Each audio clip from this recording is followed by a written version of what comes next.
Here's the truth. If you don't have an executive assistant, you are the executive assistant. Welcome to the Lawyer Millionaire Podcast, helping law firm owners grow their businesses and their wealth. I'm your host, Darren Wirtz. So let me ask you a question. How much time did you spend last week in your inbox? How many hours went to scheduling, chasing down clients, or managing vendors?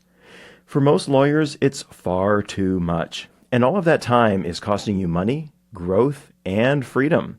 Today, we're diving into the replacement ladder from Dan Martell's Buy Back Your Time and why your first hire should be your executive assistant. If you don't have an executive assistant, you are the executive assistant. And that's probably not what you set out to be, right? And it's costing you thousands every single week. So, if you're a law firm owner, you're probably familiar with this scenario, right?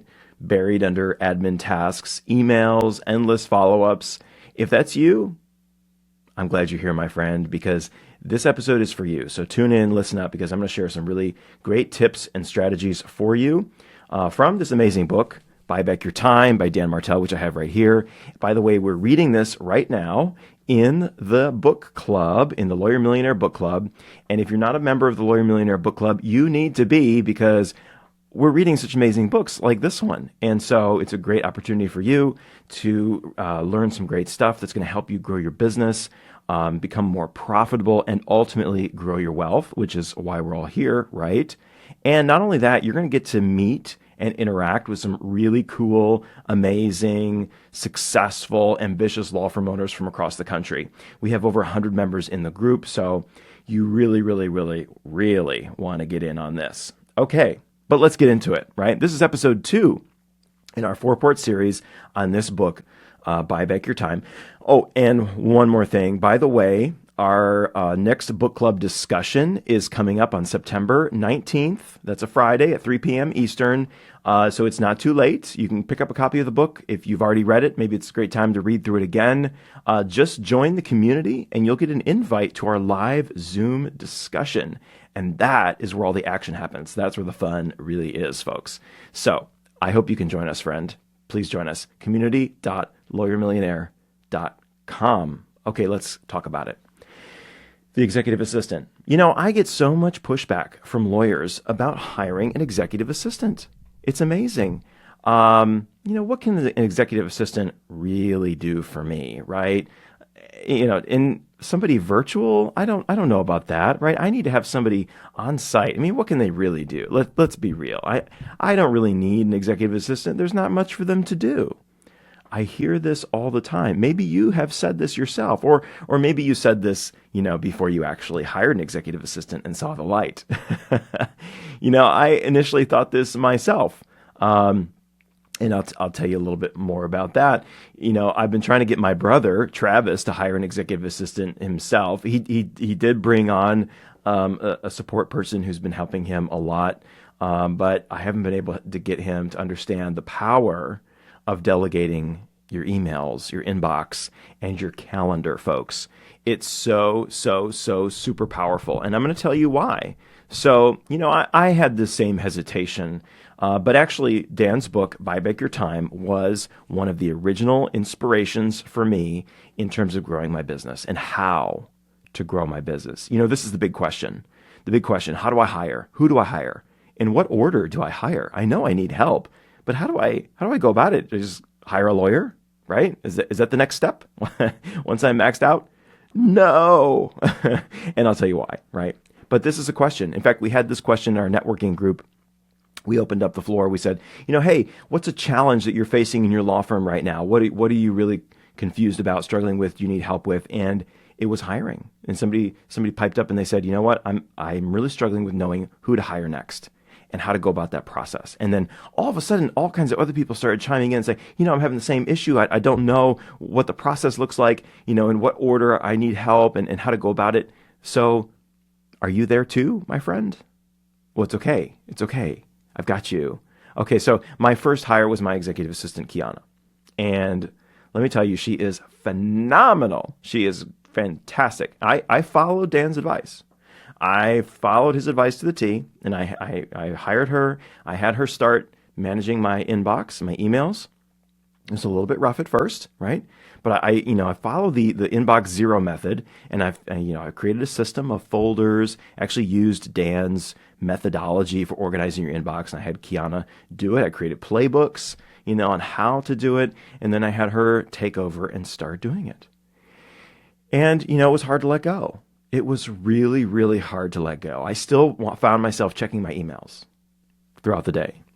I still found myself scrolling, through my inbox randomly, or at night before bed, or early in the morning when I would get up. First thing up, I'm looking through my emails. Are you doing that too? Are you doing that where you wake up and the first thing you do is grab your phone and look at your emails? It's a disease. It's a problem. It's an epidemic. It should not be that way. And there's so many reasons why. We don't need to get into all of those reasons, but I mean, just from a mental health standpoint and a stress management standpoint, you will burn yourself out. You will put yourself at risk of cardiovascular disease and all kinds of other things, folks. You've got to get somebody else to handle your inbox. And it took me a long time to really let go of that, and then have Kiana start doing more things for me, like managing my calendar and all kinds of things like that. And yes, I use software. I use AI software for my calendar and my emails and everything, but all of that just makes my executive assistant that much better and faster. Now, let me tell you something. Kiana was so amazingly good that I actually promoted her to being my marketing lead. And so now she's doing more marketing stuff for me. And I had her delegate my inbox to a new executive assistant, and her name is Courtney. And Courtney is fantastic also, because you know what? Courtney's really focused on just working on my stuff and helping me. And I have her check my inbox twice a day, morning and afternoon. You know what? Some days I don't even look at my emails. Some days I don't have time to even read my emails. It might be 2-3 days before I finally get into my inbox. And so Courtney is able to get in there, triage my emails, send it to the team member who can handle it fast, or handle it herself, or even if she can't handle it, she can let somebody know instantly, hey, Darren, I just wanted to pop in here fast. I thought you'd appreciate a quick reply. We've received your email. Darren will get back to you shortly. Right? And that's so incredibly powerful for clients and prospects and everybody. It just raises the client service level to a whole new level. So, how do you do this, right? My fears, I had some other fears too. Let me tell you about my other fears. My other fears were fears around privacy and confidentiality. Maybe you have the same fears. Maybe you deal with sensitive client matters. We deal with sensitive client matters. I have access to client social security numbers and all their financial information and a lot of personally identifiable information. So we are in a very, very, very, very, very highly regulated industry. And privacy, security, confidentiality is paramount. But you know what? I had to get over that, because at some point my clients trusted me with their information, and I needed to be able to trust somebody. I needed to be able to trust. And that's a big step. That's a big hurdle. But you know what? You can get over that hurdle. You're going to have to trust anybody that comes into your team. And sure, anybody could, be a con artist. Yes. But there's ways to manage that. You do a background check. You have, all kinds of due diligence that you go through. You have your employee sign a privacy agreement, a confidentiality agreement, all kinds of things to protect your client's information and protect your business. And that protects you. And use a lawyer to help you draft those, by the way. Okay? But those fears are common. They're there for anybody who hires. And it doesn't matter who you're hiring. And it doesn't matter, it could be somebody, the crooks are not always the people we expect them to be. I mean, Bernie Madoff was very, very, very, very trusted by so many people and very prestigious, right? But he ended up being one of the worst crooks of all, right? So you got to get over that fear, folks. Let me tell you the result of following Dan's advice and buying back my time and hiring folks in my business. We doubled our revenue in 1 year. I kid you not. We doubled our revenue in 1 year. That's crazy. And it wasn't because I hired more planners or, high level people. I hired support staff that allowed me to really, really expand. Most of us, though, we struggle with giving up control. And maybe you do too. It's a common tension, right? Another thing that we struggle with is we struggle with this equation of busy and productive. Busy does not equal productive, my friend. Sometimes we like feeling busy because, if we feel like we're getting a lot done and we're being very productive. But you know what? Busyness for busyness' sake can kill growth. It's the same thing with sales. Sometimes with sales, you feel great because you're having all these meetings. And you're doing all these things and all this marketing activity. And activity is good. You need activity. Don't get me wrong. But if it's not actually being productive, then you have a problem. This is so critical. Buying back your time, hiring that executive assistant, and we'll talk about what the replacement ladder is here in a second. This is so, so important. If you are doing admin tasks still in your business, you're stealing time. And maybe you have an executive assistant, but you still are finding yourself going back into that mode of checking your emails and taking over tasks, right? You've got to delegate stuff. You got to delegate the whole thing, delegate the outcomes, give it up, right? You're stealing time from client work, from your firm growth, and even your personal life. Every hour wasted on low value work is billable time or business development time that's lost. And there's a few things that are really, really at stake. The first is burnout. If you're trying to do it all, you're eventually going to hit a wall. You're going to hit what Dan calls the pain line. And the pain line is the point at which we don't want to grow anymore because growth is painful. And actually, we start sabotaging our business. Even if we don't realize it, we start sabotaging our business. We might do it subconsciously, right? The second thing that's at stake is hitting a growth ceiling. It's the same. You burn out, you start sabotaging, you hit a growth ceiling. And without leveraging your time, the firm will not be able to scale beyond your personal capacity. It just won't. In fact, you will start just experiencing more pain as a result of growth. And the third thing is missed opportunities. The competitor who has the support in place is going to outpace you. And if you're not growing, you're dying. That's just the truth. So that's why we're talking today about the replacement ladder and why your very first step should be hiring an executive assistant. Okay, what is the replacement ladder? Okay, so there are 5 stages in Dan's replacement ladder in his framework. The first stage is admin. This is low-value, time-consuming tasks like emails, inbox, very, very basic client service things, very basic marketing things, administrative tasks, stuff that it doesn't really require specialized knowledge to do, but maybe it's a little bit time-consuming to do it. Okay, that's the stuff you offload first. If you're there, if you're doing that stuff, you are in that first rung of the ladder. We've got to get you out. We've got to elevate you to the next level. And the next level, so that's the first thing to offload is the admin work. The second rung of the ladder is client delivery. Client delivery is the actual legal work. Ooh, this is tough. This is so hard for law firm owners to delegate, but you've got to do it.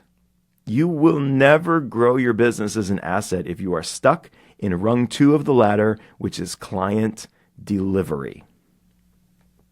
Because you have only a limited amount of time. And so in order to multiply yourself and clone yourself, you've got to start delegating legal work. Now, some of that can be delegated very easily to paralegals, but then you really need to start delegating the more complex legal work to associates and maybe to partners. You've got to start doing it and stop telling yourself the lie that only you can do it, that no one can do it like you, right? And that no one can do it as fast as you. You've got to get over that, folks. One of our clients told us this the other day. She's fantastic at the work she does. In fact, she's so good. Her clients love her so much. She has no need for new clients, right? The clients just come to her and she has to turn work away. But she's very, very adamant about taking off Fridays. And so, but she really wants to be involved in client work. And so it's been very difficult for her to get out of the client work because she wants to grow her business in other ways and maybe start other businesses too. And so what she started doing is co-counseling with other lawyers on different tasks. And a client wanted to meet on a Friday, and she was, very adamant that she doesn't work on Fridays, and so she had to allow this other lawyer to lead the meeting, and it went great. It went so well, in fact, that the other lawyer said, "You know what? Do you just want me to run point on this from this point forward?" And what an amazing relief to be able to say, "You know what? You take over and you handle this client matter." And she said she was so amazingly relieved. It is doable. It is possible for you. Even if you are the best at what you do, there's a way for you to teach someone else. You've got to put your teacher hat on. You've got to learn how to teach others to do stuff just like you. Okay? All right, the third rung of the ladder is sales. Okay, so once you've got client delivery off of your plate, you can then elevate further into the sales role. You're probably already doing some sales, but once you get the client delivery off of your plate, then you can really focus on sales. And then you can start to delegate sales. So delegating sales means that you're bringing in intake specialists or business development roles. I see a lot of lawyers where this is the first thing that they delegate, and I think that's a mistake. Because no one is ever going to be a better salesperson than you for your business. No one. You're the biggest cheerleader. You're the biggest evangelist for your law practice. And no one can do it quite like you, so it's a mistake to offload that completely at the beginning. Offload more of the admin and client delivery work first, then you can really focus on the sales, and then you can start to offload the sales, and you can start to teach and train others your method of sales. Okay? The fourth step of the ladder is marketing. And this is more than just posting on social media. This is the big picture thinking stuff, the evangelist stuff, the getting out there and speaking and publicly proclaiming the message of your law practice, the building of your network, right? It's the content creation. It's a lot more, okay? And that's like big picture marketing, the marketing direction, right? That's step 4 of the ladder. You're going to offload a lot of marketing administrative tasks in step 1. But step 4 is more like the big picture marketing plan, the marketing strategy, right? That part you're going to delegate in step 4. And that's hard to do. And then step 5 is leadership. After you've delegated all 4 rungs, then you step into leadership. You're the CEO. You're the managing partner. But it's time to start delegating that. And so maybe you're going to hire a CEO. Maybe you're going to hire a COO, a chief operating officer. You're going to bring in the integrator, right, that we talk about in EOS. And you're going to bring in somebody who's going to really run and optimize your practice. But always, always, always, always, always, always start with admin. If you don't free yourself from the $20 an hour tasks, you'll never have the capacity to do the $500 an hour work. Why is the executive assistant your first hire? Well, most lawyers think their first hire should be another lawyer or a paralegal, but that just shifts the bottleneck. Your time is too valuable to be spent on scheduling, on follow-ups, and task juggling. A great executive assistant creates time leverage for you. They can help you multiply your time by managing the details that you shouldn't touch. You should get to the office and your executive assistant has already prepared your calendar for the day and you don't even have to think about it. Okay? That's what they should be able to do. They should be able to move things around in your calendar, manage your schedule, just tell me where to go and what to do, right? You run my life. That's the executive assistant. The executive assistant runs your life. Okay? Arranges your travel, right? Maybe even orders your lunch, right? They are going to run your life. What can a great executive assistant handle?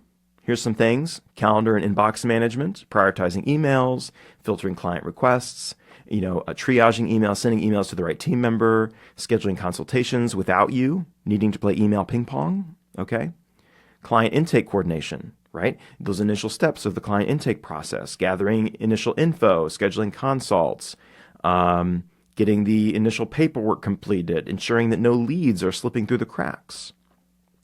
Vendor and subscription management, keeping track of software, bar dues, research tools, office expenses, things like that, maybe even paying bills.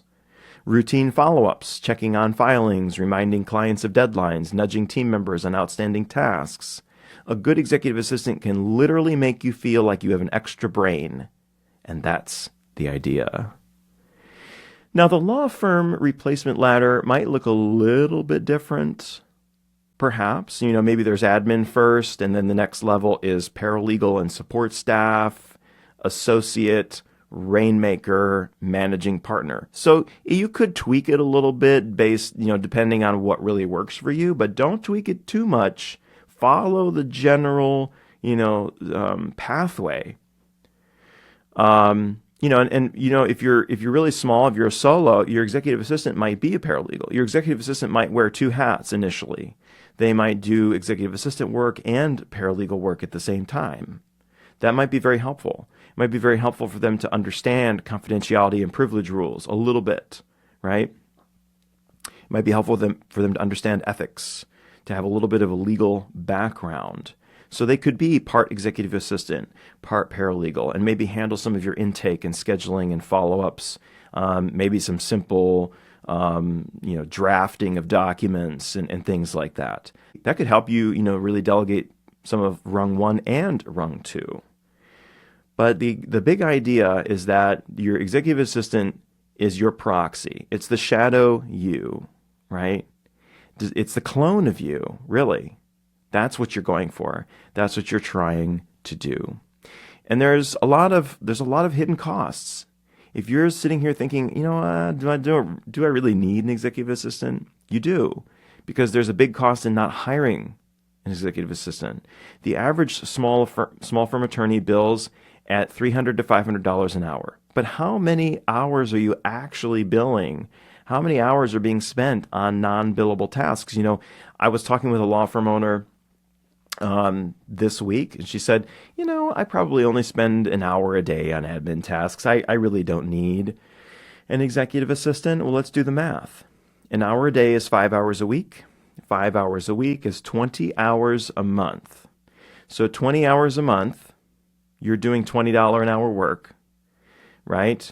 When you could be doing $500 an hour work. What's the delta there, right? $10,000 you could be billing, and you're not, okay? Do you get the picture? There's a huge amount of lost revenue potential. An executive assistant may only cost you a couple $1,000s a month. The ROI is massive, but you're not really going to see it until you actually see it. So, how do you make this successful for you? Create an executive assistant training plan. Get all your scripts ready, get all your templates ready, get your playbooks ready, right? Before you hire, don't just hire and say, help me. Think strategically through what you want them to help you with and create SOPs for those tasks that you want them to do. That's going to help you. Otherwise, you're going to hire an executive assistant. It's going to be a hot mess, okay? So get some things ready. What to look for in a good executive assistant. You want problem solvers, not order takers. You want communicators. You want people who can take ownership, not just check off tasks, right? And so you're looking for somebody with a skill set that's able to, manage a process, not just, do A, B, and C, right? But manage this whole concept and be proactive. Anticipate my needs before I even need them, okay? That's what you're looking for. You're not looking for someone who can only answer when they're asked. You're not looking for someone who is unorganized or has a poor communication style. You need detail-oriented people and really, really, really good communicators. So here's what I want you to do. This week, you're going to create a stop doing list. And you're going to list out all the things that you want to stop doing. Before hiring, take a week and track everything you do that A, doesn't require your law license, and B, drains your energy. And these are the things that are going to become your executive assistant's first playbook. Okay? Do it this week, my friend. You will thank me. And if you've already hired your executive assistant, maybe it's time to really think about how you can make that person that much more helpful to you and that much more efficient in what they do. If you want to start buying back your time, your first step is to delegate administrative tasks. And the best way to do that is by bringing on your executive assistant. And by the way, we have an executive assistant job description template for law firm owners in the show notes. It's a free download. So go ahead and check it out right now. If you're thinking about this, you don't have an executive assistant yet, you want to hire one, go check it out. We've made that just for you. It's a template that you could follow. So here's my challenge for you. Stop being the executive assistant in your own firm. This week, make your stop doing list. Start getting ready to hand those tasks off. You don't scale by doing more. You scale by letting go. I'm going to say that again. You don't scale by doing more. Such a misconception that we have. You actually scale by doing less, by letting things go. When you start delegating the right way, you're not just freeing up time, you're building the foundation for real growth and long-term wealth. And that's what we do with our clients every day, helping law firm owners build businesses that run smoothly, create freedom, and ultimately will become valuable assets for their financial plan. If you want to take the first step, grab our free executive assistant job description template for law firm owners. It's a plug-and-play tool that can help you. And friend, if you ever want to chat with me about your business and some ideas on how you could make it more effective, more efficient, more profitable, and grow more wealth, I welcome that opportunity. You'll find the link to schedule some time with me in the show notes. I've got just one last question for you, friend, and that is, who is the lawyer millionaire? That's you. It's you, my friend. Own it and live it. I'm your host, Darren Wirtz. Thanks for joining me. I'll see you next time.